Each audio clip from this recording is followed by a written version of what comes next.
वेद कहता है कि जिस भी व्यक्ति ने अपने पितरों के प्रति अपनी कृतज्ञता का ज्ञापन नहीं किया है, वह प्रत्येक व्यक्ति पितृदोष से पीड़ित है।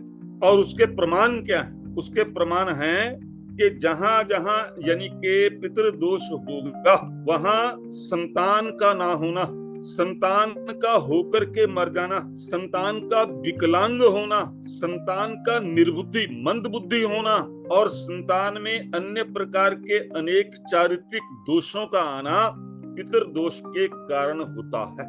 अतः वही हम ग्रहों के माध्यम से सोचते हैं। नौकरी और व्यवसाय में हानि, असफलता, लाभ का ना होना पितृदोष है।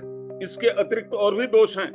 परिवार में कलह, परिवार में अशांति, परिवार में आपस में मतभेद, घर के भीतर प्रवेश करने से पूर्व मन में उद्विग्नता आ जाना पितृदोष है।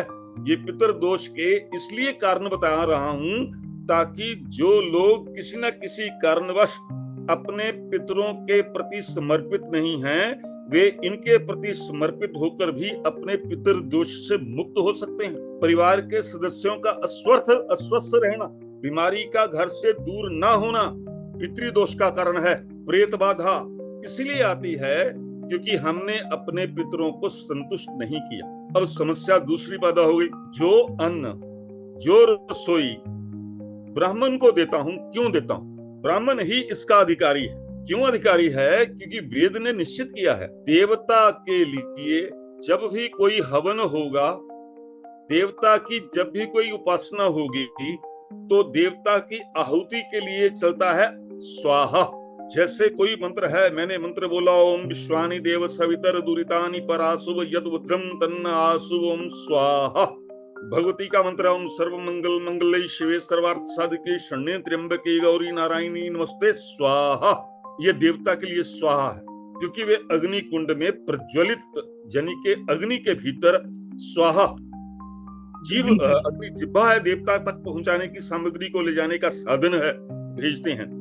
परंतु यहाँ पर श्राद्ध में ब्राह्मण के मुख को हवन कुंड माना गया है, इसलिए ब्राह्मण के मुख में स्वधा, पहले स्वधा होता है। जैसे याज्ञिक कर्म में स्वाहा, वैसे श्राद्ध कर्म में स्वाहा के स्थान पर हम स्वधा का प्रयोग करते हैं। अतः इसलिए ब्राह्मण को उसके मुख में यज्ञ की भांति ये सारी सामग्री दी जाती है और उसे वे पितर प्राप्त करते हैं। कैसे प्राप्त करते हैं?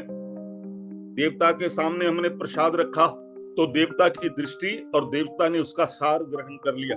उसी प्रकार पितरों के लिए ब्राह्मण के समक्ष हमने रखा।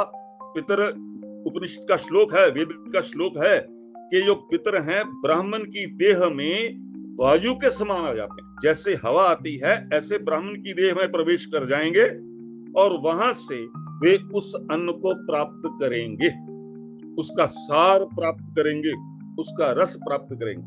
ब्राह्मण की कंडीशन है कि वह ब्राह्मण वेदज्ञ हो, वेद को जानता हो, विधि को जानता हो, वे सारे कर्म करना जानता हो, क्योंकि इसमें सारे पितर आएंगे आपके।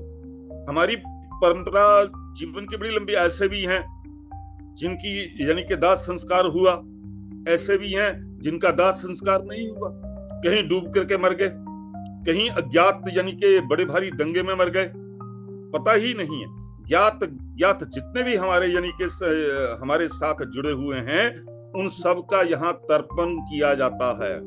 अतः यज्ञ श्राद्ध का बेहद महत्वपूर्ण कर्म आवाहन के उपरांत तर्पण है। तर्पण का अर्थ है ये मेरा हाथ है, इस हाथ में 4 तीर्थ हैं और 4 तर्पण हैं। एक तर्पण है देवता के लिए, विश्व देवा के लिए, क्योंकि जो इनका देवता है, पितरों का देवता है अर्जमा, अग्निश्वाता इनके देवता हैं, विश्व देवा हैं। तो एक देवता हमारे यानी कि देवताओं का तर्पण है और वह हमारी उंगलियों से चलता है सीधा। दिखाई दे रहा, पता लग रहा है आपको? यानी कि ये जो मेरी उंगलियां हैं सीधा, ये देव तीर्थ है, मतलब उंगलियों का यह क्षेत्र है, ये देव तीर्थ था। और जब मैंने ऋषियों का तर्पण करना है तो ऋषियों के लिए यह स्थान है, ऋषि तर्पण ऐसे होगा। जब मैंने अपने पितरों का तर्पण करना है तो पितरों का तर्पण अंगूठे की ओर से, ये हाथ मेरा ऐसे अंगूठे की ओर से आ जाएगा। ये 3 तर्पण हो गए। चौथा तर्पण है ये इस तरफ, ये आत्म तर्पण है। मैं चरणामृत पीता हूं तो यहां से पीता हूं, किसी ने भी चरणामृत पीना है तो यहां से पीना है। ये आत्म तर्पण है, अपने आप का संतुष्टिकरण है। इसलिए चारों के चारों तीर्थ मेरे हाथ में उपलब्ध हैं। हमें पता होना चाहिए कि कहां से मैंने देव तर्पण करना है, कहां से मैंने ऋषि तर्पण करना है, कहां से मैंने पितृ तर्पण करना है। तो तर्पण के उपरांत पिंड की क्रियाएं चलती। तो उस पिंड की क्रियाओं में जैसे मैंने आपको पहले बताया, पलाश के आसन बिछा करके पितरों का आवाहन किया जाता है। आवाहन करने के उपरांत उनको कुशा का आसन दिया जाता है।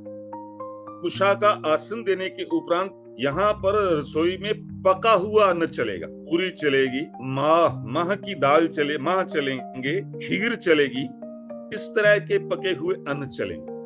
तो उस सारी सामग्री को, खीर को, पूरियों को पंडित मिक्स कर लेता है, मिला करके उनके पिंड बनाता है।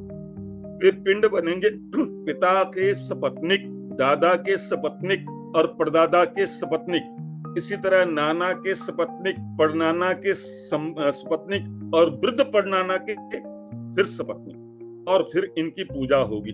इसके उपरांत भी, इनको देने के उपरांत भी, यानी कि बेहद श्रेष्ठ ब्राह्मण जब बाद में ये सारी क्रिया मंत्रों के द्वारा करने के उपरांत जो यानी के यज्ञ का, यानी कि इस कर्म को श्राद्ध कर रहा है व्यक्ति, उसे कहेगा कि इन पिंडों को सूंघो। सूंघने से वे पितर और अधिक संतुष्ट होंगे। ऐसे लोग जो परिवार में निसंतान मर जाते हैं, या ऐसी स्त्रियां जो गर्भ जन्म देने में मृत्यु हो जाती है और जिनकी शादी नहीं होती, उनके लिए अलग स्थान रखा जाता है बाहर। तो ये सारी वैज्ञानिक क्रिया है। इस वैज्ञानिक क्रिया को वेदज्ञ ब्राह्मण से निष्पादित होना चाहिए। जब हम अपने पितरों को संतोष प्रदान कर देंगे, संतुष्टि देंगे, तो हमारे सारे कर्म सफल हैं।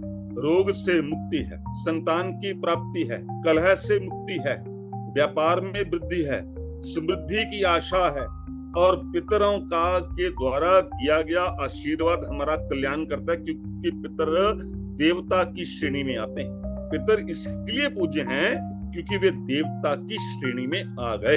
तो ये सारे के सारे हमारे श्राद्ध के कर्म की एक वैज्ञानिकता है कि जब हम श्राद्ध कर रहे हैं, जिसका उस दिन मैं क्रोध नहीं करूंगा, मैं सात्विक रहूंगा, मांसाहारी नहीं हो सकता, शराब नहीं पी सकता, अनाचार नहीं कर सकता, मौन रहूंगा, और जो विष्णु सहस्रनाम इत्यादि हैं उनका मैं पाठ करूंगा। ये सबसे पहला कर्म है कि मैं आंतरिक और बाह्य रूप से पूर्णतः शुद्ध रहूंगा। ये सबसे इंपॉर्टेंट और महत्वपूर्ण नियम है। इसमें क्या नहीं बनाना चाहिए? बैंगन नहीं बनेंगे, बेसन की सब्जी कोई नहीं बनेगी, चने नहीं बनेंगे, मसूर की दाल नहीं बनेगी, शलगम नहीं बनेंगे, गाजर नहीं बनेंगी, मूली नहीं बनेगी। ऐसे 15-20 पदार्थ ऐसे हैं जो जिनका प्रयोग हम श्राद्ध में नहीं कर सकते। तो उनसे हमें बेहद बचना होगा, क्योंकि वही वस्तु प्रिय, खीर सबको प्रिय। अतः खीर के माध्यम से हम अपने प्रत्येक पितर का पूजन कर सकते हैं, पके हुए अन्न के द्वारा। कोई ढोल नहीं, कोई आरती नहीं, कोई पूजा नहीं, और सारा कर्म करने के उपरांत हम अपने पितरों का विसर्जन करते हैं। विसर्जन करने के उपरांत ब्राह्मण को दक्षिणा इत्यादि लेने के लिए श्लोक बोलना पड़ेगा। बिना श्लोक के जो दक्षिणा दी जाएगी, वह दक्षिणा तो आप फेंक रहे हो, मिट्टी में फेंक रहे हो, उसका कोई लाभ नहीं।